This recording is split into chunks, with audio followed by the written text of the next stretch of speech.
Bonjour, ici Steve Ray. Bienvenue à cette présentation de Flashback en direct de la splendide Ripaille de Repentigny. Nous sommes ici au 358 Notre-Dame. C'est l'émission où tous les sujets seront explorés. Nous sommes disponibles sur Facebook, sur les différents sites qui sont multiples. Une émission tout en musique pour vous aujourd'hui. Concernant notre deuxième invité, il n'est pas donné à tous de vivre une passion musicale qui s'étale sur si longtemps, puisque notre invité joue de la guitare depuis près de 50 ans. Et il fait partie d'une formation émergente, soit Bring Floyd, hommage à Pink Floyd, qui, vous l'aurez deviné, recrée avec précision les grands hits du groupe mythique. Pour nous parler de ces spectacles hommages et nous donner quelques conseils pour guitaristes, nous recevrons, pour conclure l'émission, Bernard Bigras. Mais tout d'abord, sans plus tarder, notre premier invité. Sa longévité s'explique par son authenticité, tant musicale que personnelle, et la main qu'il a tendue à plusieurs durant sa carrière, qui s'étale dorénavant sur 3 décennies. Et son engouement pour le dance music et le public est toujours au rendez-vous. Et pour échanger sur le nightlife d'hier et d'aujourd'hui, nous donner de ses nouvelles avec son franc-parler habituel. Avec nous, un DJ vétéran marquant de la scène du nightlife montréalais, un homme bien articulé, DJ Jeff Lauzon. Bonjour Jeff. Bonjour Steve. Re-bienvenue. Merci de me recevoir encore. Parce que je pense que ça fait quelques fois que tu viens à l'émission. Je dirais ta 3e. Ma 3e reprise, oui.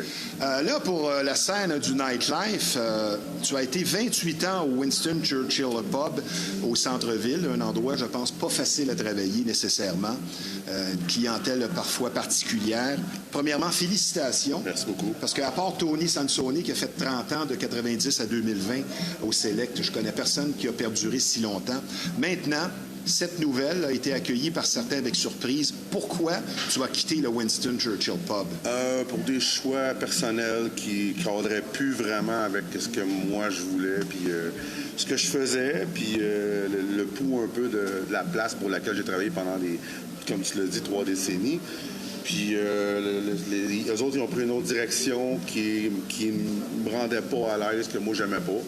Fait que je suis parti par choix là, personnel, en bon terme, naturellement. Il faut toujours partir en bon terme parce qu'on ne sait jamais quand est-ce qu'on va travailler avec ces gens-là dans le futur. Mais non, c'est une belle expérience. Je la mets dans ma boîte à lunch d'expérience. Puis oui, on continue à avancer. En paix avec ta décision après quelques semaines? En paix avec ma décision à 100%. Mais c'est sûr qu'avec l'expérience, je pense qu'on prend des décisions mûries. Maintenant, on va parler un peu d'humilité parce que je pense que c'est ça qui transparaît dans ton message et ce qui est vraiment nécessaire. Comment tu expliques ta longévité? Parce que là, ça fait 30 ans que tu es DJ. L'adaptation. S'adapter. Autant tu t'adaptes à ton environnement, avec les gens avec lesquels tu travailles, avec la clientèle qui est constamment en rotation. Ça peut jamais être tout le temps le même monde, surtout pas dans un endroit qui était comme plus... c'était moins des résidents de Montréal, c'était plus... Oui. Fait que je cherche le mot, excusez-moi. Bien, c'est une clientèle diverse, disparate. Très diverse, des hôtels, ça vient un peu beaucoup partout. De tourisme. États-Unis, beaucoup. Fait que c'était jamais les mêmes gens. Je m'adaptais tout le temps, puis je me suis toujours adapté. Puis je pense que c'est ça ma force en tant que DJ, c'est que je mets mes goûts musicaux de côté pour vraiment jouer pour le public que j'en demande de moi. Puis c'est bien important de le faire parce que sinon on les perd, puis on travaille pas longtemps nulle part. Évidemment, le nightlife, comme tous le savent, ça a beaucoup changé. Es-tu un nostalgique par rapport soit à la musique ou au nightclub d'antan? Je suis plus nostalgique aux nightclubs dans le temps et la liberté aussi du monde de pouvoir sortir puis décider de prendre une bière ou deux. D'avoir beaucoup de choix. Oui, d'avoir beaucoup de choix puis d'avoir moins de restrictions. Oui, côté sécurité, côté... tout a changé aujourd'hui. Les gens ont beaucoup moins de droits. Puis autant les adultes, parce que la police a moins en moins tolérance avec l'alcool au volant, ce qui est une bonne chose, mais aujourd'hui, les gens ont peur de sortir, de perdre leur permis parce qu'ils ont tous besoin de leur auto de travailler. Fait que c'est sûr que ça limite aussi les bars. Les lois sont très agressives. Puis ça fait que le monde sort beaucoup moins qu'avant. Puis les bars, naturellement, ils ferment un arrêt de l'autre parce que ça prend des sous pour faire rouler une boîte. Ça paraît pas, mais ça coûte très cher rouler une boîte. Puis... On va y revenir à ça, à la chute du nightlife. Et pour l'alcool, un commentaire que j'aurais. 0.08, je pense que, disons, 2 bières, tu peux peut-être conduire ton véhicule, je pense, normalement, mais c'est un peu sévère. Et le gars va se faire pogner en boisson au volant 15 fois. puis on retire pas son permis. Ouais, les lois pas sont en trop prison. bidons, ouais. Fait que c'est tout un, tout l'autre. Oui, une question de finances aussi publiques, parce que moi, je vois là-dedans. Si les lois seraient plus sévères, les gens ne prendraient pas de chance puis ils seraient plus sérieux dans leurs choses. Peut-être. Mais ça, regarde, ça arrive aussi des accidents, puis ça arrive à du bon monde qui ont fait attention toute leur vie, puis que ça a été une malchance qu'ils sont fait prendre, puis ça arrive. Toi qui as connu les vinyles, Oui. évidemment, reviendrais-tu à l'époque des caisses de lait du DJ en 95-97, disons? L'ayant fait de 95 à 2007, pour le poids, l'espace, le transport, non. À 4 heures du matin, c'est À 4 heures du c'est matin moins ou plaisant à 10 qu'à heures 9 en heures. arrivant, sérieusement, mais pour le feeling de la chose, oui. La technique de la chose, oui. C'était tout un trip de mettre l'aiguille sur le vinyle, puis de placer, puis d'écouter. C'était de la précision. Il fallait pas que tu bouges trop. Aujourd'hui, ils font long en large du stage, ils sautent par-dessus le mixeur, il n'y a rien qu'ils font pas. Mais dans le temps, tu étais concentré, tu bougeais pas trop, puis c'était un DJ, c'était ça à l'époque. T'sais. Fait que oui, ça me manque cette époque-là, parce que les gens écoutaient vraiment le DJ à la place de le regarder. Je comprends ce que tu veux dire. Oui. Après tant d'années, comment définirais-tu ton style et ton approche dans tes forces comme DJ après tant d'années? Mon bagage musical, il recule de loin. Écoutez, j'ai commencé déjà en 97 professionnellement, puis je reculais 20 ans en arrière dans ma musique parce que les bars, même à ce jour, la tendance musicale, si on reste dans un barème de 20 ans, les gens connaissent la musique du dernier 20 ans, que ce soit les jeunes, les plus anciens, les plus vieux. Fait que je pense que c'est le bagage musical qui fait que je peux m'adapter beaucoup plus à n'importe quelle place que je vais jouer. Dans ton parcours comme DJ, bien, comme plusieurs, tu as débuté à la radio étudiante à l'école. Ton premier break professionnel, ça a été au Tops de Laval. Et en pré-entrevue cette semaine, tu me nommais 3 DJ qui ont eu une influence sur toi. Oui. Pierre Perrault, Oui. notre ami Benoît Vinet et Alain Bourque. Oui, Alain Bourque, oui. Pour quelles raisons ces gens ont une influence sur toi? Est-ce que c'est strictement du point de vue musical, technique ou aussi personnel? C'était technique et personnel. Alain Bourque, c'était très technique. Alain, c'est un maître du mixage. Alain mixait avec une Soundcraft. À l'époque, au top, on avait une 32 entrées. Puis à l'époque, on mixait en gauche-droite. Aujourd'hui, c'est des mixeurs mono, des faders mono. Puis c'est ça qui était le fun. C'est que c'était la technique du DJ. Les faders étaient longs de même. Tu voyais, ils rentraient sa toune, puis elle montait longtemps. Là, ça n'arrêtait plus. Mais c'était la précision du mix. Puis quand tu regardais le master, c'était toujours 0 dB. C'était toujours une perfection à Alain Bourque. J'ai beaucoup appris d'Alain Bourque pour ces raisons-là. Benoît, lui, ça a été le style musical, le style personnel de nos valeurs personnelles côté musique. Puis ça a été c'est son guts de vraiment imposer sa musique à lui, puis de présenter des nouvelles chansons. Fait que c'est ça que j'ai retenu de Benoît. Puis lequel autre que tu Pierre Perrault. Pierre Perrault. Écoute, Pierre Perrault, c'est parce que je l'ai rencontré par Alain Bourque, qui venait voir Alain Bourque au Tops. Puis il a eu le contrat de Sir Winston Churchill en 97. Puis il voulait pas faire tous les soirs. Fait que moi, il savait que j'étais DJ débutant. Et puis émergent. Fait qu'il il m'a emmené avec lui les lundis, mardis. Puis j'ai fait DJ les lundis, mardis là-bas. Puis j'ai fait mon temps là. Puis j'ai commencé à monter tranquillement à partir de là. Je pense une question qui peut être aussi un conseil pour les plus jeunes. Et j'ai l'impression que tu es d'accord avec moi. On a déjà parlé de tout ça. Je pense que c'est comme au hockey. Ce qui se passe dans le vestiaire va se refléter sur ce qu'il y a sur la patinoire, sur la cohésion du jeu. C'est-à-dire que la relation personnelle que tu vas avoir avec quelqu'un va se refléter dans le professionnel. Et c'est important de s'entourer de gens avec qui il y a une certaine chimie. Absolument. Absolument. S'il n'y a pas de chimie, c'est impossible d'établir un contact puis un point commun où ce que les deux peuvent travailler ensemble puis de bâtir quelque chose. S'il n'y a pas de point commun, il n'y a aucun but de travailler ensemble. Ça prend une chimie, comme tu viens de dire, c'est très important. Tu es directeur au Rose Boîte de nuit. Oui. C'est un secret de Polichinelle. Et je pense que tu es responsable en grande partie du retour après la COVID. Oui. Toi, tu y croyais et tu as convaincu certaines personnes en poste de poursuivre l'aventure. Et ce qui fait que depuis 1978, le Rose n'a pas pris de pause. Pas pris de pause. Puis 48 ans plus tard, on vient de célébrer notre 48e anniversaire ce week-end dernier. Avec DJ Dan Desnoyers qui est venu faire une prestation dimanche que j'ai vraiment appréciée en passant. Dan, merci encore.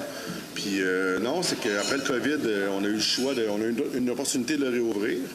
Puis le propriétaire, Sébastien Bruno, que je salue, Il m'a appelé, il m'a demandé si j'étais partant pour le partir avec lui, pour le starter, jouer. Parce que moi, c'est un des... Dans le fond, après COVID, il restait presque plus de bars. La plupart avaient fermé. Il restait beaucoup de restaurants. Puis moi, je suis moins à l'aise à travailler dans un restaurant avec la salade puis le verre d'eau sur la table. Fait que le Rose Boîte de nuit, c'est une boîte de nuit, c'est un club. C'est ce qui me ramenait le plus dans les années 2000, qui a été mon pic dans ma carrière. C'est que j'étais dans la trentaine, j'étais dans la vingtaine, le monde sortait. C'était la décennie que les gens sortaient, le monde était festif. Puis le Rose me ramène beaucoup dans cette époque-là, des années 2000. Puis aujourd'hui, le Rose s'adapte à peu importe la génération de gens qui est en avant de moi. Point de vue musical, entre autres. Point de vue musical, on a 50 ans qu'on peut se promener, que les gens embarquent dans nos affaires. Puis c'est un trip que je me tape, là, que je peux rouler un club comme si c'était le mien. Le décor, le son, Sébastien, il me donne beaucoup de carte blanche sur ce que je fais. Promotion, j'ai un staff de course, j'ai un staff qui est très, très fidèle à leur poste. La stabilité. Qui aime rentrer au club, qui aime interagir avec les gens. Moi, je suis très, très, très impressionné de voir à quel point on peut être encore tissé serré dans une équipe, surtout dans un club. Parce je le note quand je vous vois lors de flashback, il y a vraiment un esprit d'équipe. Il y a un esprit d'équipe qui est bien, bien fort. On a des amis soudés, puis on s'aime beaucoup. Puis je pense que c'est ce qui fait que le succès du club, c'est que tout le monde y met de la part. Après tant d'années. C'est pas juste Mon cher Jeff, expérience veut dire sagesse. Est-ce que par moment, tu te sens vieux? Non, physiquement, oui. Ça m'arrive. C'est difficile de se coucher tard? Oh, oui, absolument. Écoute, c'est sûr, certain que 2 soirs en ligne, à me coucher à 5-6 heures du matin, c'est sûr que je vais dormir une journée là, comme il faut, parce que ça vient plus me chercher en vieillissant, là, physiquement.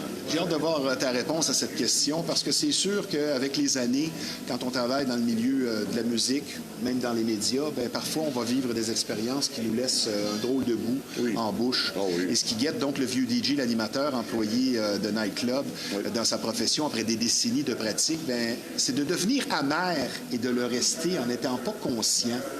Je pense que ça, c'est une clé. Comment tu vis ça, toi, parfois des déceptions? Comment tu arrives à reprendre le chemin du positivisme? Tu parles dans une soirée ou en général? En général, dans une carrière, tu sais, il arrive parfois des congédiements ou quitter un endroit qu'on aimait bien, mais pas pour les bonnes raisons. Il ne faut pas rester amer. Et toi, tu t'y prends comment? Parce que manifestement, tu es encore un type enthousiaste. Et tu t'y prends comment pour justement ne pas garder des mauvais souvenirs de tout ça? Dans chaque mauvais souvenir, il y a une bonne expérience parce que les moments amers, ça fait sortir un petit peu de ta zone de confort. Puis je trouve que les plus beaux résultats, puis les plus beaux...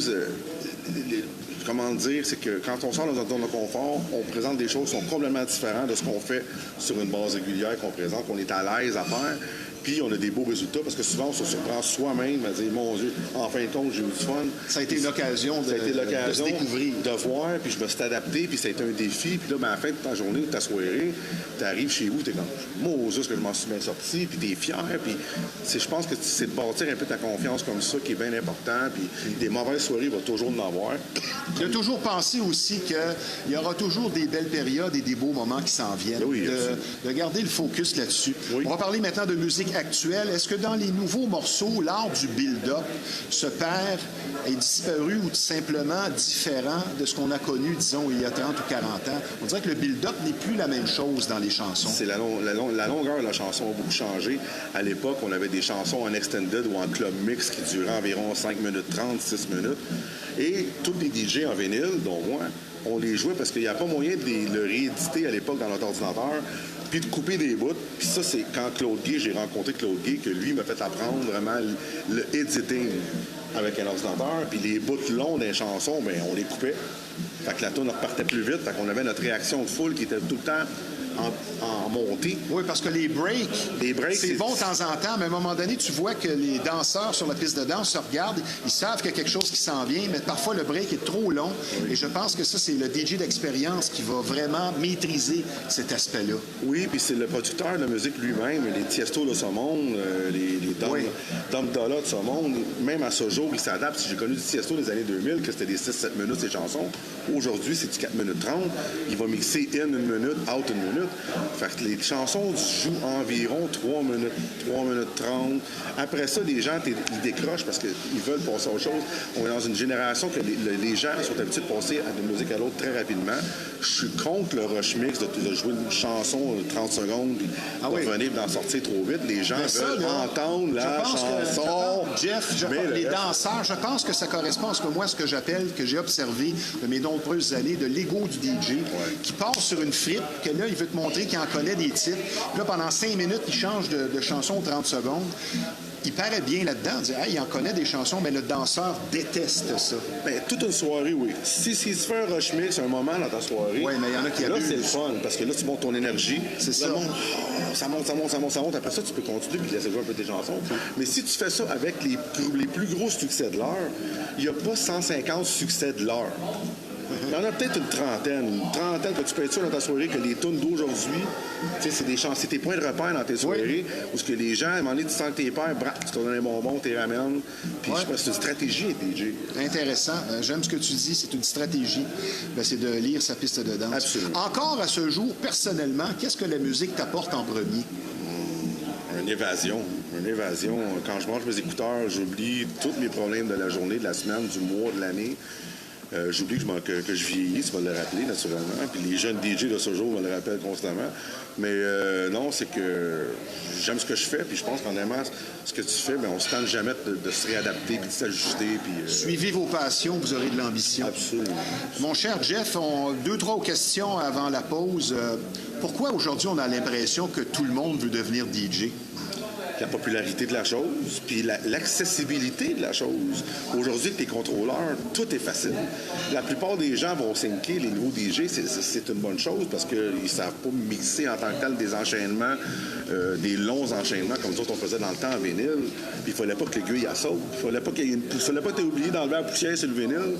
Sinon, tu avais une poussière en dessous de ton aiguille. Puis là, l'aiguille sautait. Brrr, ça m'est arrivé à l'époque. J'ai vu des situations parfois, je vais te dire. C'est arrivé au meilleur d'entre nous. Là. Le DJ est content d'avoir un animateur d'expérience qui prend la parole pendant qu'il souffle sur la mimine. Absolument. Je l'ai fait. Écoute, j'ai des moments, mais aujourd'hui, avec les ordinateurs, c'est accessible à tout le monde. Puis tout le monde s'improvise DJ, puis vu qu'ils ont été bookés une place, bien là, c'est des superstars. Non, tu commences le DJ. Apprends, puis sans snobber les plus vieux que toi. Les plus vieux que toi sont pas juste dans ta tête à toi, ils sont pas passés date. Les DJ les plus populaires en 2026, sont tous plus vieux que moi. Fait que les plus jeunes DJ apprenaient une chose, c'est que les DJ plus vieux, ils ont de quoi vous apporter. Ils ont un bagage musical, ils ont une expérience, ils ont une attitude, ils ont une prestance en tant qu'artiste. Puis ça, c'est important de garder les 2 pieds grands dans la terre, puis de dire, je suis pas meilleur qu'un autre, puis lui, il est mauvais. Non, c'est d'être objectif dans tout ça, puis d'aller chercher puis repousser ce qui est bon, ce qui est mauvais pour nous autres là-dedans. En 2026, la job de DJ, est-ce que c'est une job de contact ou le talent suffit? Beaucoup de contacts, oui, c'est sûr, certain que ça prend des contacts, parce que pas de contact, on joue pas. Puis le talent, ça prend surtout des gens qui vont suivre les jeunes DJ, parce que de plus en plus de propriétaires de bars vont exiger que les DJ aient un follow-up pour essayer de remplir leur place, parce que, comme je te dis, les bars, c'est pas tous les bars qui fonctionnent aujourd'hui à 100%. Donc, c'est sûr que certains propriétaires de bars vont prioriser certains DJ qui vont arriver, qui vont faire des événements, puis ils vont essayer d'attirer la masse de monde. C'est bien correct comme ça. Mon cher DJ Jeff Lauzon, le cellulaire dans la main de tout le monde dans un club et les demandes spéciales, parfois avec le cellulaire, c'est quoi ton opinion là-dessus? Mon opinion là-dessus, c'est que dans les bars, les gens sont moins sur leur téléphone que dans un festival. Les festivals, ce qui arrive, c'est que les gens sont tellement contents de montrer sur leurs réseaux sociaux qu'ils font partie d'un événement où il y a 15-20 000 personnes qui sont rencontrées, puis de dire « j'étais là ».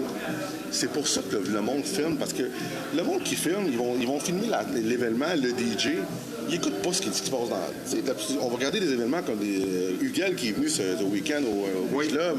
Je regardais, quand Huguel est arrivé, ces grosses chansons clés, le monde les a dansées.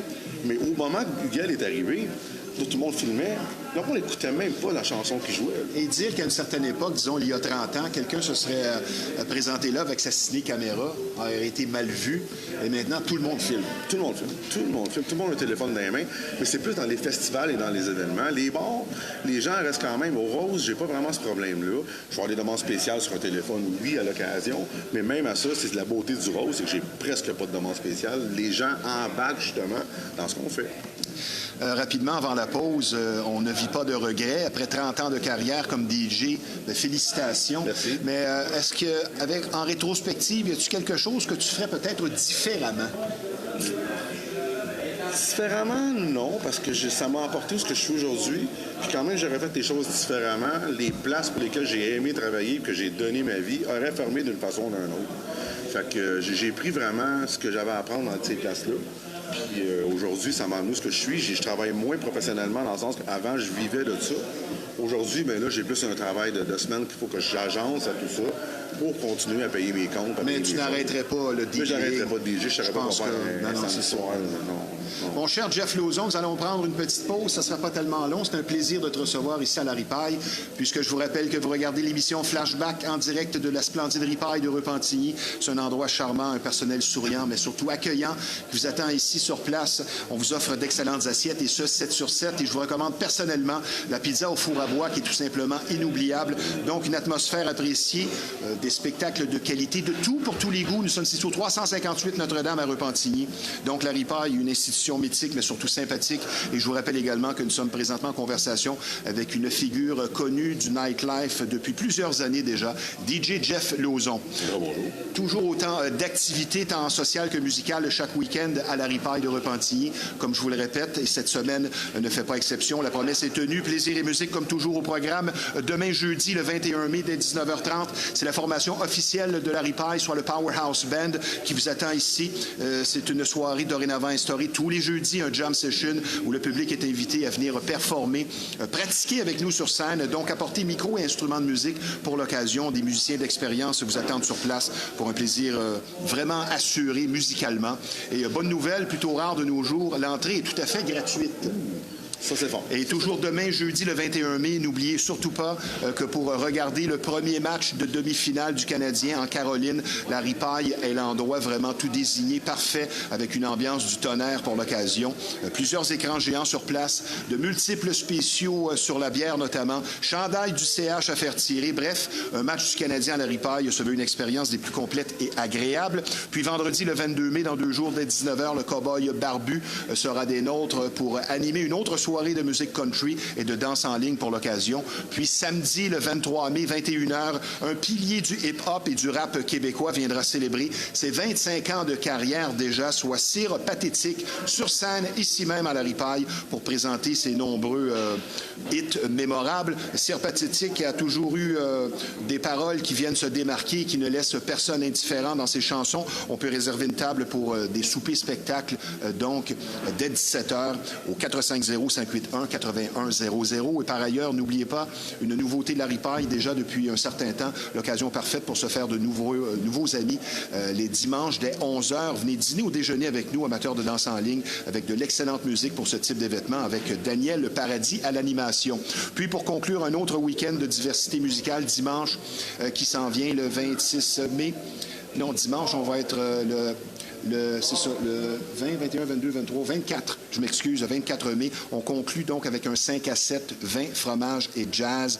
Dégustation de fromage sur place, sélection de vins appréciés, une ambiance feutrée, jazz. On réserve une table aussi au 450-581-8100. Et quand on vous dit que ça bouge à la Ripaille, bien, autre preuve, plusieurs spectacles de qualité ont été annoncés dernièrement. Le 1er août, Yellow Mellow, le 15 août, nul autre qu'une icône, soit Michel Pagliaro, qui va venir se produire ici à la Ripaille avec son band épique. Le 22 août, Kevin Parent, et le 12 septembre, Daniel Boucher. Donc, c'est ici que ça se passe, 7 sur 7. Oui, vraiment.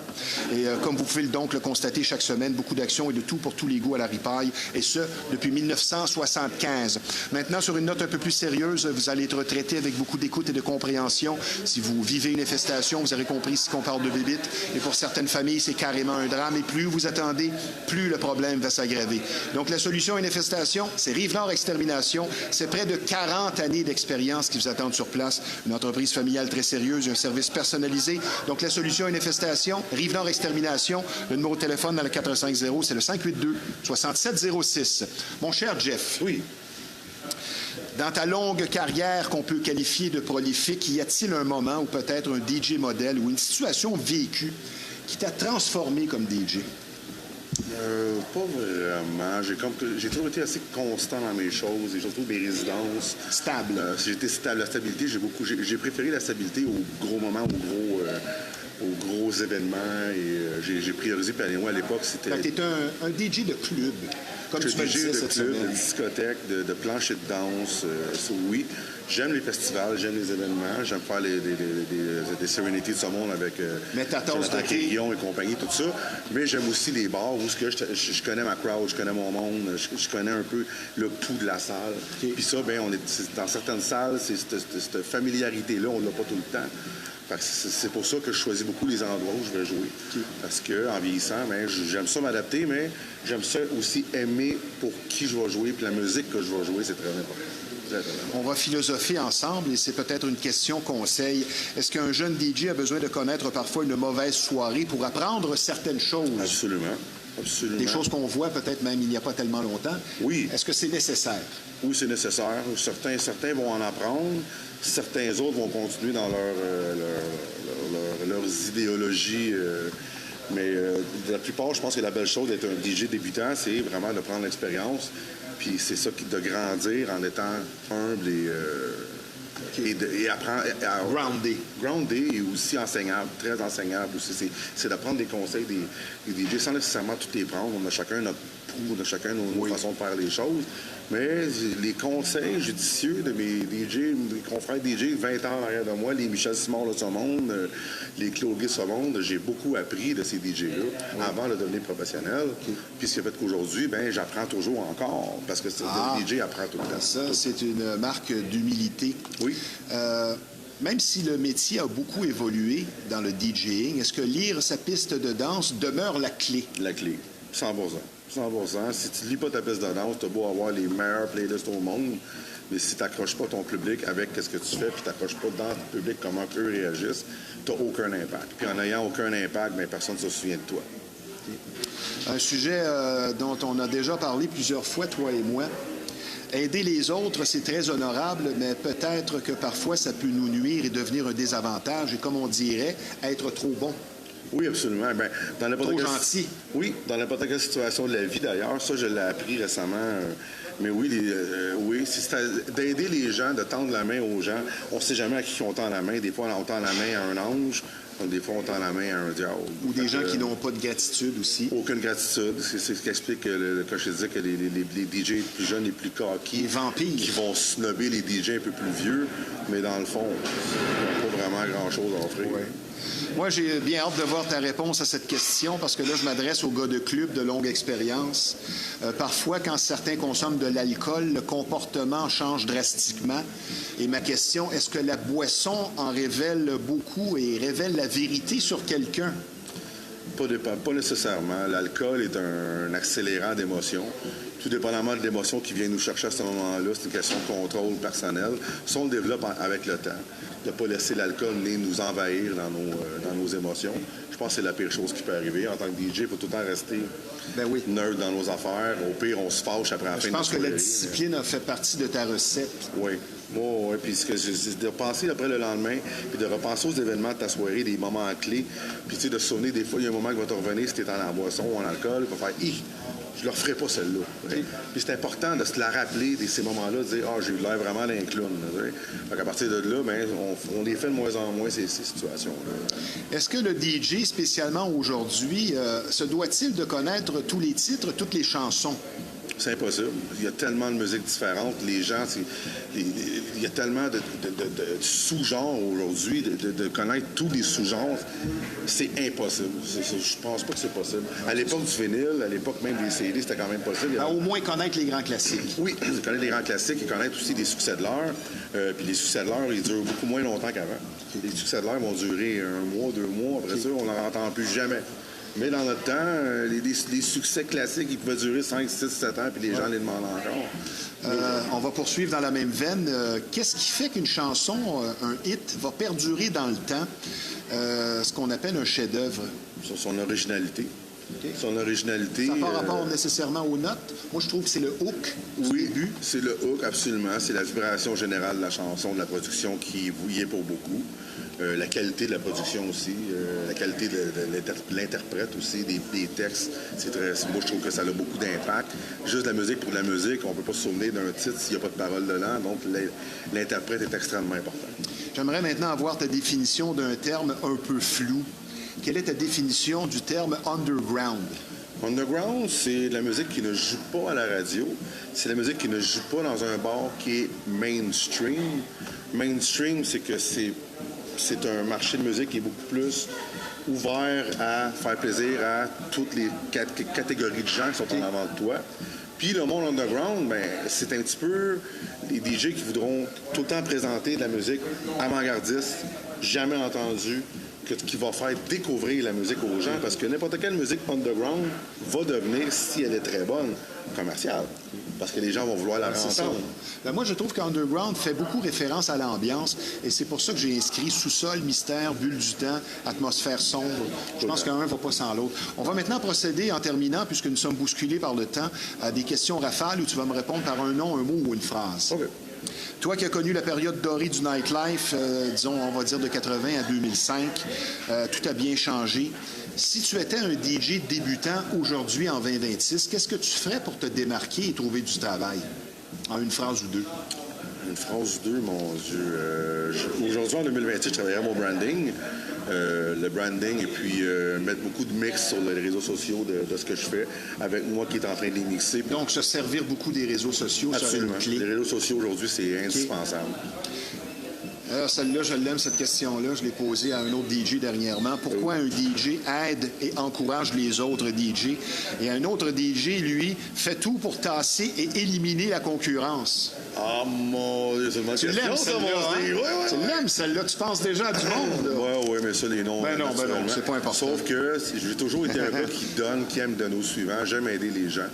Puis j'ai toujours été porté à essayer d'aider les débutants, puis tendre la main, puis leur donner une chance, parce que c'est peut-être qu'est-ce que moi j'aurais aimé quand j'étais jeune, d'avoir une chance, d'avoir une main qui me tend. Ça n'a pas été facile dans nos années, parce que dans nos années, il n'y avait pas beaucoup de DJ, puis les DJ voulaient tous les bars.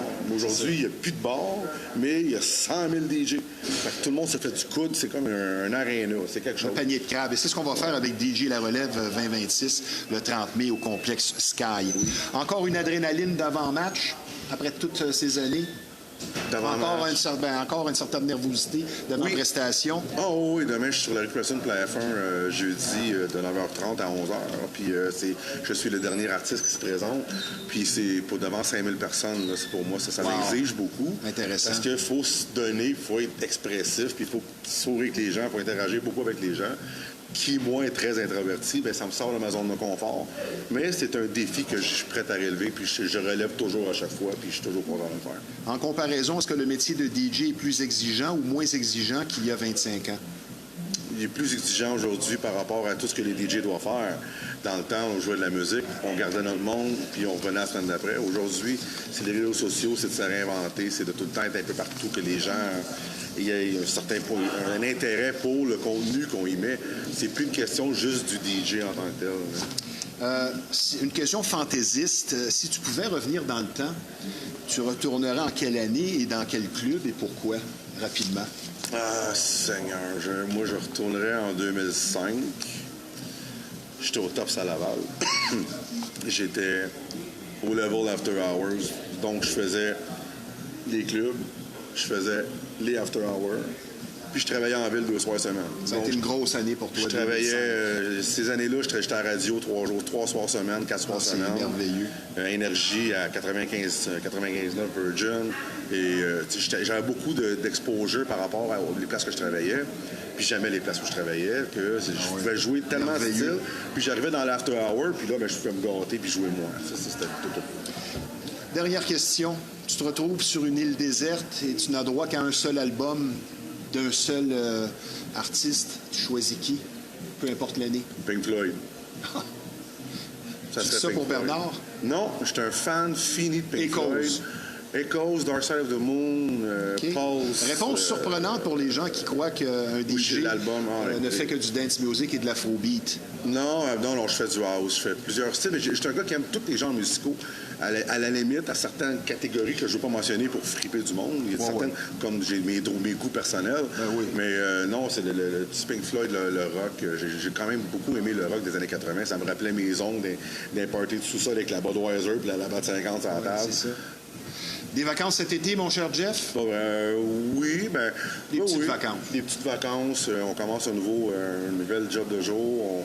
On commence un nouveau défi. Je te souhaite bonne chance. Merci beaucoup. Rappelons aux gens aussi qu'on peut entendre et vibrer au son de l'excellente musique de Jeff Lauzon chaque week-end au mythique Rose Boîte de nuit. Je te remercie pour cette présence instructive à l'émission et je te dis tout simplement à très bientôt, mon Jeff. Merci, Steve. Merci d'avoir été Toujours un là. plaisir. Merci tout le monde. Maintenant, comme vous le savez, l'émission Flashback est maintenant affiliée avec les Orioles de Montréal de la Ligue de baseball junior élite du Québec.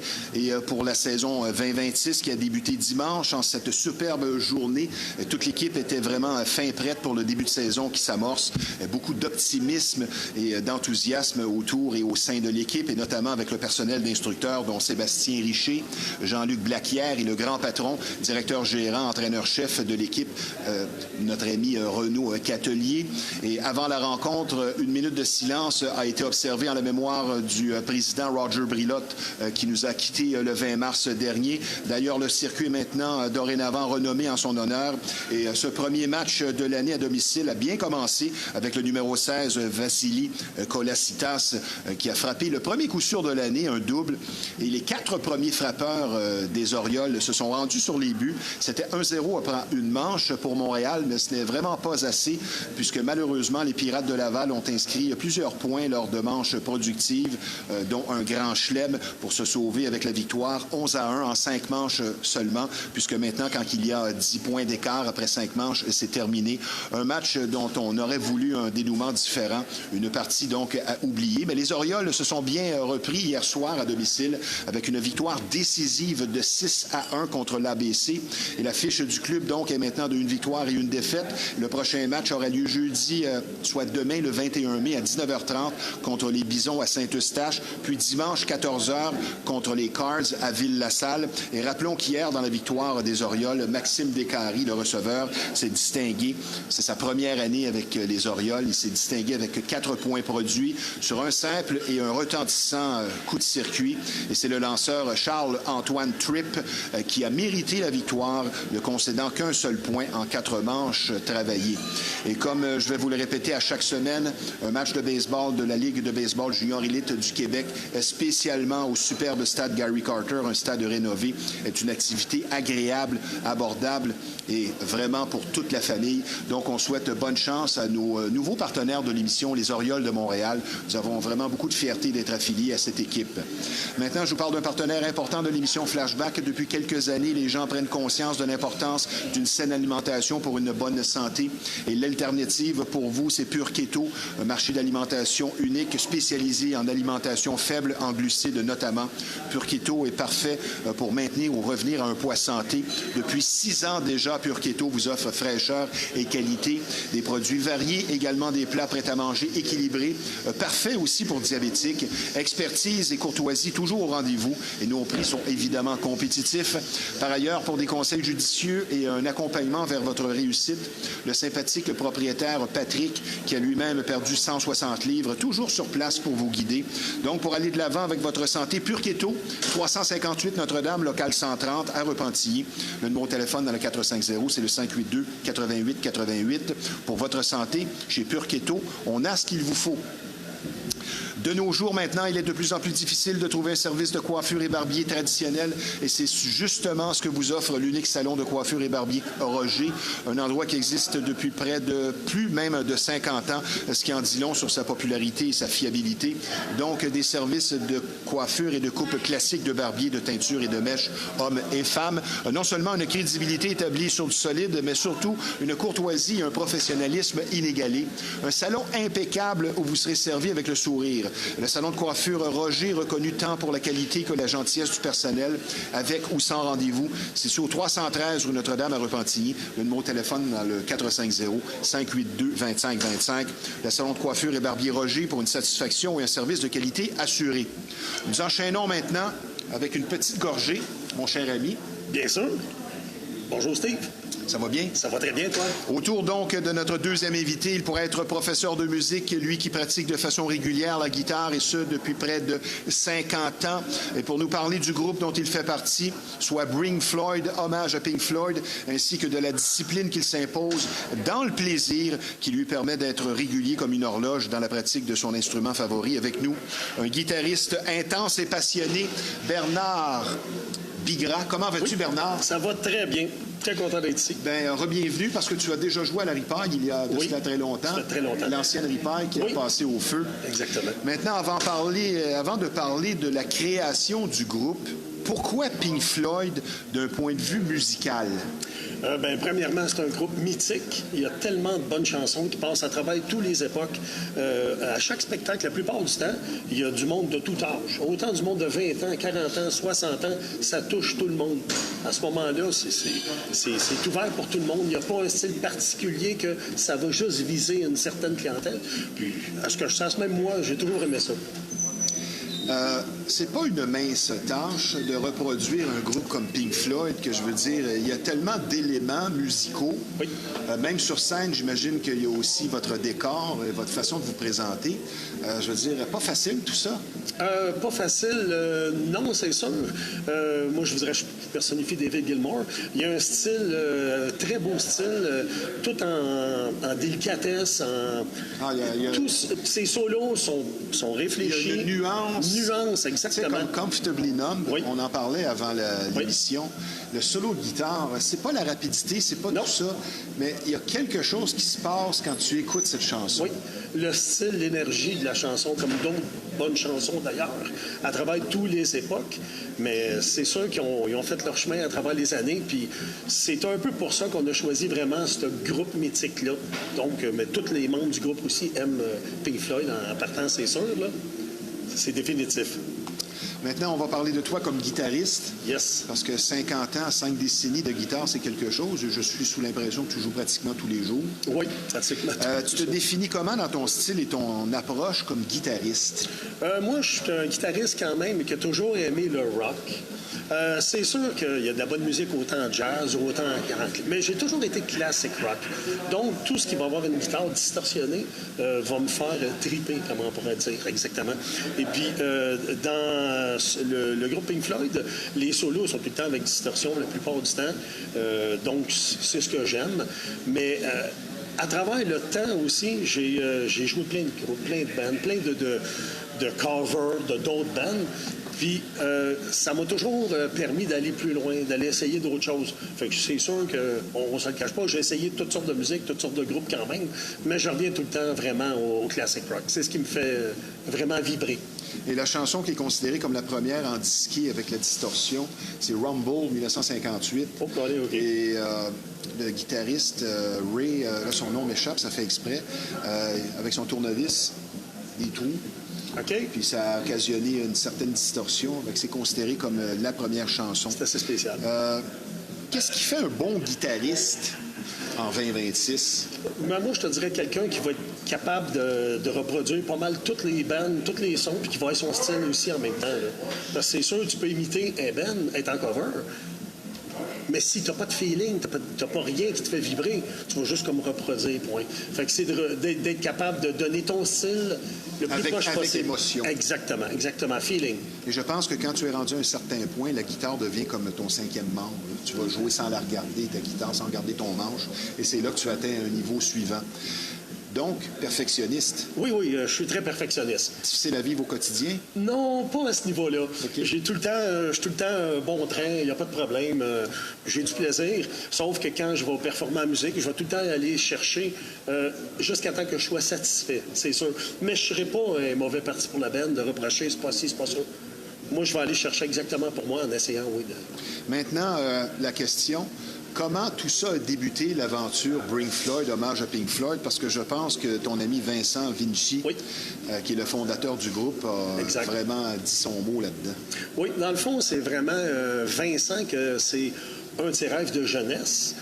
Qui a parlé avec... Qui était déjà dans un band à l'époque. Oui, exactement. Le band Flashback à la brasserie Exactement. 40-40. C'est ça. Il était déjà avec Russell Labadie, avec d'autres membres aussi. Puis, lui, il a fait part, dans le fond, au drummer, de son rêve de jeunesse. Hey, un jour, là, qui s'appelle Russell, j'aimerais ça, Russell, faire un hommage à Pink Floyd. Puis à travers les années, ben, veut pas, ça s'est transformé de plus en plus à le rêve de devenir une réalité. Puis c'est là, dans le fond, que moi, il m'a approché, avec le Basement aussi, pour monter ce groupe-là. Sauf que, malheureusement, on s'est connus dans le COVID, en 2020. Donc, on n'a pas pu pratiquer tout de suite après notre rencontre. Notre première rencontre, où on a les frissons, on veut monter ce show-là, on est tombé en lockdown. On ne pouvait pas se rencontrer. Donc, on a essayé de trouver un logiciel pour pratiquer en ligne, pour être capable, tout le monde, de pratiquer quand même sans se voir. C'est ce qui nous a permis de se connaître. C'est sûr, au début, on s'est amusé, tout ça. Mais à un moment donné, on a travaillé plus sérieusement, justement, monter l'hommage. Puis c'est... Également aussi... Là, c'est de se mettre d'accord sur quelle chanson on choisit. Oui, mais on a regardé vraiment la liste des chansons qui seraient vraiment le plus aimées, puis ceux qui nous faisaient le plus vibrer aussi. Là. Puis, comme il y en a tellement, on a réussi à prendre ce qu'on avait besoin, mais il en reste encore, c'est sûr. Il va falloir qu'on monte d'autres choses avec ça. Là. Le meilleur reste à venir. Ah, le meilleur reste à venir, Bernard, oui. je vais nommer les membres du groupe. Le drummer, le batteur Russell Labadie. Oui. Chanteur, Vincent Vinci. Guitariste, Bernard Bigras. Oui. Et Vincent fait le clavier également. À la basse, Johnny Huot. Les choristes, Brigitte Pellan, qui est déjà venue à l'émission, Marie-Claude Gauvin et le saxophoniste Yves Turgeon. Exactement. Maintenant, comme tu me le dis en pré-entrevue, ça a été difficile. Il y a plusieurs événements malheureux qui vous ont freiné, mais vous avez su passer au travers. Si tu veux nous expliquer Oui. L'historique de tout ça. Le premier événement, dans le fond, oui, c'est comme je disais tantôt, ça a été malheureusement le COVID. Ça nous a empêché de progresser, d'y aller plus rapidement, parce qu'on aurait aimé ça monter ça plus rapidement. Et ensuite de ça, oui, il y a des membres qui ont subi des opérations. Donc, la maladie a rentré pour 2 membres à ce moment-là. Il n'y a personne qui a changé de sexe. Non, pas encore. Pas encore. Je pense pas que ça va arriver. Fait que ça... C'était peut-être une femme avant, je ne sais pas. OK, moi? On je suis pas sûr, je pense pas. OK. J'aime trop les femmes pour s'en passer. Oui, c'est ça. Fait que malheureusement, ça nous a retardé dans le projet.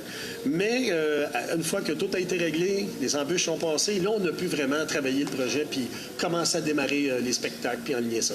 Un des conseils que tu donnes, on en a parlé cette semaine. Oui. Moi, je joue de la guitare depuis un certain temps, mais pas comme toi. Et je manque, je pense, peut-être de pratique. C'est de savoir se motiver avec les tunes qui nous font vibrer. Absolument. Je pense que ça, c'est un bon conseil pour le débutant. Ah oui. Tu vas accrocher si tu joues les chansons que tu aimes. Oui, tu vas commencer à jouer de la guitare, puis tu vas prendre des cours où tu vas avoir un professeur qui va te montrer. C'est sûr que la technique, c'est sûr que c'est la petite pédale en dessous du pied, puis tu te répètes tes exercices. C'est sûr que c'est une pratique qui peut-être qu'on n'a pas le choix dès le début, mais pour motiver, c'est toujours mieux de prendre une chanson que tu connais déjà, que tu aimes énormément. À ce moment-là, c'est sûr, la personne, le professeur, va te montrer cette chanson-là, donc tu vas être beaucoup plus motivé à vouloir apprendre, tu vas triper, tu vas faire la chanson. Sinon, tu peux y aller les étapes normales, là, mais... C'est plus motivant pour quelqu'un qui veut commencer. Tu joues également un peu de piano, mais pour t'amuser. Oui. Tu es professionnel depuis une trentaine d'années. Est-ce que parfois, tu penses à ça, tu te dis, bon, là, qui est professionnel depuis 30 ans, mais je joue de la guitare depuis 50 ans. Est-ce que parfois, tu vas te dire, mon Dieu, soit ça a passé vite ou en rétrospective, j'en reviens pas. C'est quoi ton feeling de te dire, ça fait 50 ans, comme on en parlait cette semaine en pré-entrevue? Colin, ça fait 50 ans que les gars jouent de la guitare. Toi, c'est quoi ton approche de tout ça? Mon approche de tout ça, c'est que Ça s'est fait une journée à la fois? Oui, mais les années passent, puis c'est tout. Puis la passion de la musique pour la guitare est là. Donc, il n'y a pas vraiment de prise de conscience de « Mon Dieu, je fais 50 ans ». Non, pas du tout. La musique va toujours me faire vibrer. Fait qu'à ce moment-là, moi, je continue à m'amuser, puis j'ai pas d'idée là-dessus de dire, puis à un moment donné, il faudrait que j'arrête. Oh, non. Je pense que la qualité primordiale pour tout instrument de musique, quand on veut l'aborder et en jouer vraiment sur une longue période, c'est d'être autodidacte. Ah, absolument. Et ça, c'est pas donné à tout le monde, je pense. Ça prend de la patience. Si tu veux me donner un commentaire là-dessus. Oui, c'est sûr. Je te dirais, c'est une personne autodidacte, elle va être motivée, elle veut apprendre par elle-même, elle va faire toutes les étapes, puis elle va vraiment retenir que quelqu'un qui y monte. Puis c'est sûr, des fois, ça peut être plus vite, comme de nos jours. Ceux qui veulent apprendre des chansons, souvent, ils vont aller sur YouTube. Tout est là, le monde a juste à regarder. C'est une facilité. C'est une facilité. Tu n'as pas besoin de professeur, il y en a des dizaines. Exactement. Sauf que, dans le fond, la personne qui va vraiment progresser à travers les années va le voir de plus en plus que la facilité vient avec le temps. Donc, à ce moment-là... À un moment donné, il y a comme un déclic. Oui, exactement. Même un morceau, quand c'est le temps de l'apprendre, parfois, parfois, ça peut t'arriver, il y a un déclic qui se fait sur un accord dans ta tête. Ben oui. T'es au volant de ta voiture, puis tu dis, OK, c'est comme ça que ça se fait, ou c'est tel accord, c'est un si septième et non pas un si. Je pense que la force, selon tes propres dires, de Pink Floyd, c'est la précision de la sonorité, l'objectif d'arriver à une perfection. C'est ça, c'est ça la force de Pink Floyd, Oui, je pense. on essaie de reproduire aussi fidèlement qu'on peut les chansons de Pink Floyd. Et autant de mettre les effets sonores, autant d'aller chercher les petites notes précises, puis on est tous pareils dans le band. Là. Tous les membres qui sont avec moi, c'est des professionnels. Donc, ils vont tous mettre de l'énergie, mais je te dirais, on a toute la même passion. Donc, on veut vraiment performer puis que ça sonne bien. Fait que, oui, c'est vrai. Tu sais, qui se ressemble, s'assemble. Pas nécessairement la même chose que les contrastes satiriques, qui, selon moi, dans un groupe, c'est pas nécessairement bon. Donc, la chimie, il y a une chimie au sein de Pink Floyd. Absolument. Et c'est probablement la clé. Ah oui, absolument. On s'entend tout bien. On est sur la même Autant d'un longueur point de vue d'onde. personnel Oui. que professionnel. Oui, oui. C'est tellement Oui. important. À chaque fois qu'on se voit ou qu'on fait un show, qu'on est sur un stage, qu'on fait une pratique, on a tout le temps du plaisir à se voir. C'est toujours dans l'humour, c'est toujours... Il n'y a pas de complicité. Il n'y a pas de complexité, excuse. Il y a beaucoup de complicité. C'est ça. Oui. Pas de compétition malsaine. Pas du tout, pas du tout. Et votre premier show a été donné dans un petit club à Saint-Calix, Oui. chez Ronnie. Exactement. As-tu des souvenirs de ça? Ah, ben oui. Une certaine nervosité? Non, pas Non? vraiment. On avait hâte de montrer au monde, dans le fond, le spectacle qu'on a pris du temps à monter, qui a eu les embûches. Mais on était content de le présenter parce que, dans le fond, ce qu'on a fait, c'est qu'on a fait comme façon de parler, un gros show en tout petit. Fait qu'on a amené l'écran pour projeter vidéo, on a amené tout l'éclairage qu'il fallait, les trosses, puis on a tout programmé. Moi, j'ai tout programmé, l'éclairage qui fonctionne en même temps avec les tracks qu'on a. Okay. À ce moment-là, le show était parti, puis c'était la première fois qu'on le faisait. Intéressant. Bon, le monde a bien aimé ça. On revient à la guitare. C'est sûr que la clé, c'est la discipline. Et comme je le disais en présentation, tu es régulier comme une horloge, donc discipliné. Est-ce que tu considères que la guitare, selon ce que tu observes, parce que tu n'as pas joué tous les instruments, c'est un instrument qui est peut-être le plus difficile à jouer parce qu'il y a l'aspect physique. Ça fait mal jouer de la guitare. Oui, c'est sûr que si tu n'arrêtes pas de faire des Tu as solos... mis de la colle comme Stevie Ray Vaughan? Ben oui, ça m'est déjà arrivé de mettre de la colle. Crazy glue, the best.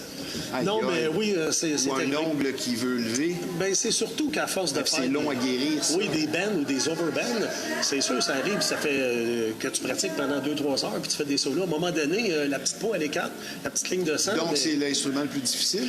peut-être pas le plus difficile, parce qu'il y a d'autres instruments qui sont quand même assez difficiles que j'ai essayé. Sauf, je te dirais que ça dépend pour qui. Il y a du monde qui va jouer la guitare pendant 30 ans, puis qu'ils ne performeront pas comme d'autres au bout de 2 ans, puis ils performent. Oui. Ça dépend de la personne, ça dépend de ce qu'elle aime. Les affinités naturelles Oui. qu'on a, les talents Exactement. naturels. Quand tu me dis que la guitare, pour toi, c'est une thérapie, ça veut dire quoi? Ah. Après une mauvaise journée, il n'y a rien comme une guitare et Tu as tout peut-être une compris. petite bière. On embarque sa guitare, on se met à jouer, que ça soit faire un show, que ça soit pratiquer dans le sol, que ça soit en camping, devant un feu avec des amis, on sort la guitare. Let's go, il y a quelqu'un qui chante, on a du plaisir. Tu penses pas à rien dans ce temps-là. Quelque chose qui m'a intrigué dans ton parcours quand tu m'as dit que tu n'as jamais été un gars de discothèque. Non? Tu n'aimais pas les mods, toi, tu étais un rocker. Moi, j'étais un rocker. Donc, tu n'as jamais connu ça, toi, sortir dans une discothèque avec des copains à 18 ans, 20 ans, 22 ans, Ben, partir cruiser ou prendre Oui. des coups au son du dance music. Ben, je te dirais que normalement, non, parce que je suis pas un gars de discothèque. Sauf que, à un moment donné, on se dit tout qu'il y a de la femme dans les discothèques. Hein? Dans le temps, C'était pas mal tout ça. Fait qu'à un moment Tout d'un donné, coup, la musique est bonne. on a sorti, puis c'est là que j'ai connu ma femme. Tout d'un coup, de la Oui. musique du Sylvester, tout d'un coup, c'est bon. C'est ça. Donc, pas un gars de discothèque, très rock, pas mode du tout. Dans tes groupes favoris, je vais les nommer et je veux que tu me dises par un mot pourquoi. Oui. Évidemment, Led Zeppelin, pourquoi? Ah, Led Zeppelin pour le son de la guitare, pour la voix du chanteur. Il y en a beaucoup. Là. Ils ont été votés. Il y a eu un sondage qui a été fait auprès de connaisseurs du rock il y a quelques années où on demandait qui est le meilleur à chaque position.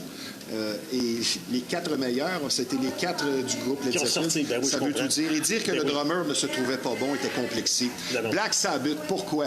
En une phrase. Ben, Black Sabbath, pourquoi? Le son assez spécial. Et le rythme. Et le rythme qui ressortait de ces années-là. Tu sais, Paranoid, là, c'est très rythmé. C'est très rythmé. Puis dans ce temps-là, je trouve que c'était comme... Peut-être dans ce temps-là, c'était vu, Avant-gardiste. très avant-gardiste. OK. Très, très. Kiss, Pas Kiss, c'est le côté... Spectaculaire. Très spectaculaire. Les maquillages, ouais, parce qu'ils l'éclairage, la boucane. n'ont pas vraiment de classiques tant que ça. Puis les classiques qu'ils ont, ben, c'est pratiquement du disco. I Was Made for Loving You. Wow. Qui avait fait de la chicane. Ah oui? Gene Simmons n'a pas joué la bass sur le morceau, a refusé d'en disquer. Ah, parce que c'était trop difficile. Parce que le producteur voulait les emmener dans la vague disco. Ça a été OK. très payant. Def Leppard, la voix Ah, Def Leppard, la voix, les sons de guitare. et les chansons sont tellement Oh, bonnes. sont tellement bonnes, oui. Très, très beau style, vraiment.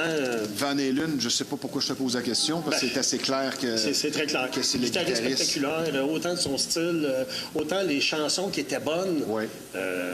Je pense que dans mon cercle d'amis plus jeunes, il n'y avait pas personne qui haïssait Van Halen. Mon cher Bernard Bigrand, on va prendre une petite pause, ça ne sera pas tellement long, puisque je vous rappelle que vous regardez l'émission Flashback en direct de l'Éternel Ripaille de Repentigny. C'est un bar-salle de spectacle apprécié, mais également un restaurant au menu au service de grande qualité. Nous sommes présentement en compagnie du guitariste du groupe Hommage à Pink Floyd, Bring Floyd, le sympathique Bernard Bigrand. Maintenant, je vous parle d'un endroit spécialisé dans le domaine de la mécanique et de son entretien qui propose un rendement des plus crédibles et reconnu. L'atelier de mécanique générale Fast Tuning, donc pour la qualité d'un service exclusif à des prix évidemment compétitifs. Un personnel accueillant, un service vraiment compétent, spécialisé aussi en véhicules européens. Une bannière existant déjà depuis plus de 20 ans. Donc, ça veut dire stable et ça veut dire aussi compétent. Un garage pour faire du millage, comme dirait l'autre. Donc, Fast Tuning, c'est situé au 223 Notre-Dame à Repentigny. Le numéro de téléphone dans le 450-470-1333. Et le client est notre priorité, notre promesse, un service de qualité. Puis, de nos jours, comme vous le savez, l'aspect financier de la vie semble prendre de plus en plus de place et afin de vous éviter un stress quotidien inutile en rapport avec votre situation financière pour une approche efficace et sincère, la solution, c'est Shorna Astin, experte conseillère en sécurité financière. Et les services sont nombreux pour l'analyse de vos besoins financiers, l'amélioration du crédit, l'élimination de dettes, la planification de votre retraite, les régimes d'assurance vie et tout ceci dans l'objectif d'une indépendance financière que vous méritez. Et les connaissances vastes en finance de Shorna vous aideront pour sûr à garder le cap ou tout simplement à redresser votre situation. Donc, pour une santé financière qui sera claire et dont vous serez fier, l'excellente Shorna Astin, 438-878-6504. Bernard, reproduire Pink Floyd, comme je le disais tantôt, Pink Floyd, c'est pas facile. Donc, la technologie au service de l'artiste plus que jamais en 2026. Oui, absolument, absolument. Je te dirais que comme question modélisateur de guitare, on peut aller chercher maintenant des patchs de son, ce qu'on appelle des presets, tout simplement, là, des réglages, à ce moment-là, qui nous sauvent quand même du temps, qu'on peut acheter, comme moi, parce que j'ai déjà acheté des pré-réglages en Europe, mais je les trafique à mon goût pareil, là, pour rendre le son vraiment que je veux, parce que des fois, c'est pas nécessairement la même guitare, les mêmes choses, les EQ, tout ça. Je les ajuste, mais... et autant, comme on disait il n'y a pas longtemps, le service. YouTube aussi, ceux qui veulent apprendre des chansons. Puis... maintenant, comme moi, je joue pas d'amplificateur. Sur une scène, j'ai tout simplement mon modélisateur d'amplificateur, toutes mes pages, tout est là-dedans. J'ai pas besoin de traîner mes anciens gros Marshall 4-12 pouces avec les deux têtes. Mais par rapport à ça, cette technologie très avancée au service de l'artiste, qu'est-ce que tu réponds à ceux qui disent que c'est la facilité et c'est par moments une tricherie? Ben, je te dirais, c'est pas nécessairement de tricher parce que tout le monde maintenant, il y a beaucoup de monde qui vont jouer tout simplement, excusez-moi, qui vont s'envoyer dans le front house, tout simplement, dans la console, leurs 2 tracks de guitare, et puis qui vont être in-ear. À ce moment-là, tu viens de régler le problème de noise, de moniteur, de feedback, t'as rien, autrement dit. C'est propre. C'est sûr que t'as pas le look d'un ampli sur un stage. Ben non, c'est sûr. Mais- Ou un mur d'ampli Marshall. Ben, ça, c'est exactement. Mais sauf que ça prend un camion. Ah, ben c'est ça. On va parler maintenant de la chimie d'un groupe. Est-ce qu'elle est instantanée ou elle est à développer? Non, notre groupe, la chimie est instantanée, mais si on parle de quelqu'un qui va se monter un groupe, il faut que ça marche dès le départ. Tu peux pas arriver et dire, on n'aime pas son style ou ça fonctionne, mais on va endurer. Non, non, il faut que ça marche dès le départ. Au pire, il y a d'autres auditions. C'est un peu comme dans un couple. Ben, Quand gros, tu rencontres quelqu'un et déjà au départ, c'est compliqué. Ou le classique, quelqu'un te regarde toujours bizarrement, avec qui tu n'as jamais parlé, tu ressens des mauvaises vibrations. Non. Les gens ne changent pas. Non, quand ça va mal dès le départ, ça va aller mal jusqu'à la fin. Façon de parler, compliqué. On ne veut pas être négatif, mais c'est la vie. Oui. Maintenant, on va parler des qualités nécessaires, peut-être avant le talent pour faire partie d'un groupe. Moi, j'ai inscrit adaptabilité, être d'un commerce agréable et surtout ne pas être dans l'ego. J'aimerais un commentaire de ta part, justement, sur cette façon de voir les choses pour faire partie d'un groupe. Il n'y a pas que le talent. Non, il n'y a pas que le talent. C'est sûr, plus que le talent, mieux que c'est pour tout le groupe, c'est définitif. Mais il ne faut pas avoir non plus un ego que... on peut arriver qu'on peut voir des bandes, des fois, que le guitariste est dans le tapis. Les solos le volume est beaucoup trop fort. T'enterres le chanteur ou... Trop long. Ben, exactement, trop long. Normalement, il faut que tu prennes ta place au sein du band. Et c'est sûr, quand vient le temps de solo, c'est ton tour de gloire, façon de parler. C'est un peu comme un club de hockey. Oui, exactement. Faut pas que tu manges la POC. Exactement. Si t'es là, tu es allé en avant, puis tu vas compter des buts, oui, ça va être ta job. Fais des passes. Ben, exactement. À un moment donné, il ne faut pas te garder tout le temps pour toi, mais surtout les volumes trop forts. À cette heure, il vaut mieux avoir un beau son, pas trop fort, que tout le monde entend tout. Je suis tellement d'accord avec toi. C'est facile à avoir. Mon cher Bernard, es-tu nostalgique et est-ce que la musique était meilleure avant? S'il était meilleur avant, bonne question. Puis non plus, je ne veux pas déplaire à ceux qui disent la musique était bonne avant, c'est plus bas à cette heure, puis d'autres qui vont dire maintenant, oui. C'est sûr que tout n'a pas été créé. Il en reste des chansons. Il en sort encore des bonnes chansons.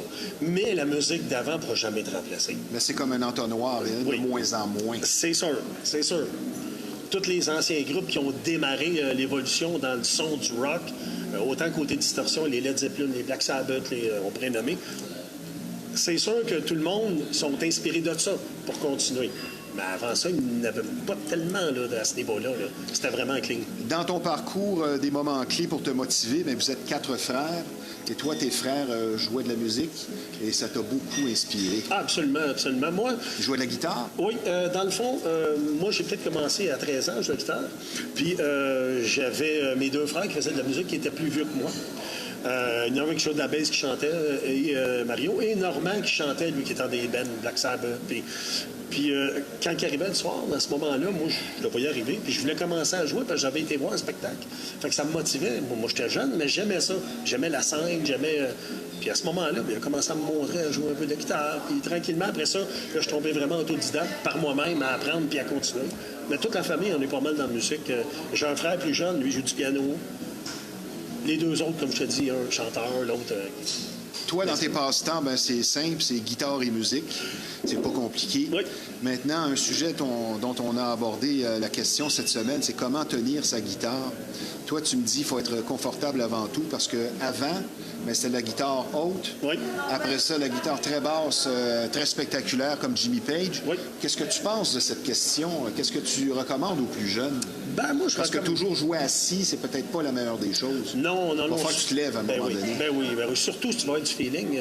Si à un moment donné, tu veux monter un groupe, tu ne seras pas assis tout le temps devant du groupe, c'est en avant pour une scène, je veux dire. Excusez-moi. Mais c'est sûr que tu va falloir que tu t'habitues à jouer debout. Peut-être les premiers temps pour apprendre des chansons, tout. Mais la minute que tu es à l'aise, habitue-toi à jouer debout. Puis la hauteur de la guitare. Honnêtement, c'est une question de goût. C'est un beau look, une guitare très basse, mais tu dois casser le poignet. Moi, personnellement, j'ai de la misère à mettre la guitare au genou. Puis pas non plus dans le cou. À un moment donné, le look est pas beau. C'est facile, c'est proche. Ouais, ben exactement. Ukulélé, c'est ça. Fait que dans le fond, une bonne hauteur, à hauteur de la taille. Moi, personnellement, j'adore cette hauteur-là. C'est pas trop haut, puis c'est parfait, puis t'es capable d'aller faire tes solos. Ton fils est guitariste. Oui, mon fils. Tu as 2 enfants, 40 ans de vie commune avec ton épouse, oui. Qui va sûrement regarder l'émission. Je te félicite. Donc, la Merci. stabilité, musicalement, personnellement, je pense que c'est une belle qualité. Et tu as de l'expérience télé.